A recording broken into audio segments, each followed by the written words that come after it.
আজকে বানালাম বাঁধাকপির তরকারি।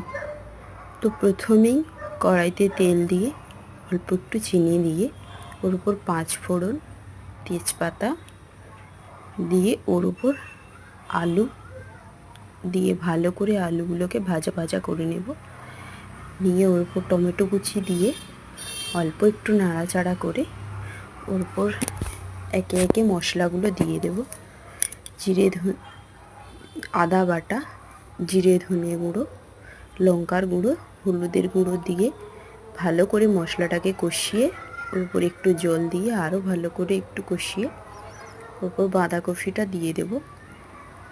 বাঁধাকপিটা দিয়ে আরও ভালোভাবে একটু কষিয়ে নিয়ে তারপর জল দিয়ে দেব। জল দিয়ে অল্প একটু লবণ এবং অল্প একটু চিনি দিয়ে ফুটিয়ে নেব ভালোভাবে। বাঁধাকপি আর আলুটা সেদ্ধ করে নেব।